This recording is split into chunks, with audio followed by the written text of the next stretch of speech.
I love my dog. મને મારો કૂતરો બહુ વાલો છે. 1 વર્ષ થઈ ગયું મને અમેરિકામાં આવે. હું રોજ સવારે ચાલવા નીકળું છું ત્યારે લોકો ઢગલાબંધ હજારોમાં નીકળે છે અને હજારોમાં 90% લોકો પોતાના ડોગી, પોતાના કૂતરા સાથે નીકળે છે. 90%. અમેરિકામાં મા બાપ દીકરા દીકરીઓને કહી દે છે અમારી જોડે ના રહેતા, ચાલશે, રહે છે, સરસ રહે છે. અને અમેરિકાના મા બાપ ડોગ વગર, કૂતરા વગર રહેતા નથી. મને બહુ જ સુંદર લાગ્યું. અને એને કૂતરું ગણતા નથી. તમે ભૂલથી કૂતરું બોલી ના શકો, કેમ કે એ એને દીકરો કે દીકરી ગણે છે, એને ઘરનું ફેમિલી મેમ્બર ગણે છે. અને એમની જિંદગીનું તમામ સમય પત્રક એ ડોગી મુજબ ગણાવે છે. ગમે તેટલી મોટી પાર્ટી હોય ને, જો ડોગીનો ટાઈમ થઈ ગયો હોય તો એ જતા રહેતા હોય. અને ડોગી માટે કોઈ પણ કાર્યક્રમમાં જવાનું છોડી શકે છે.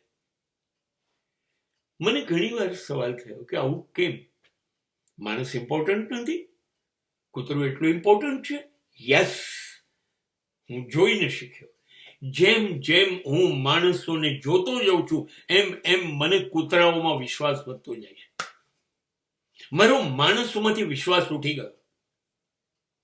મારી માણસોમાંથી શ્રદ્ધા ઉઠી ગઈ.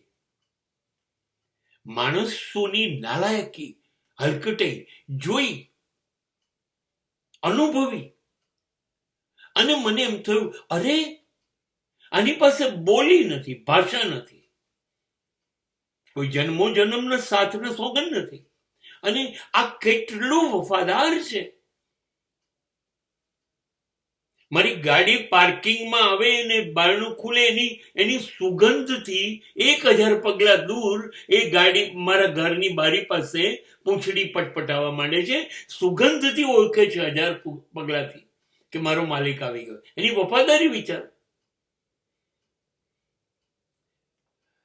હું ઉઠું તો એ પહેલા મારી પાસે આવશે. જો હું રાતે સુવા જઈશ તો પહેલું મારી પાસે આવશે.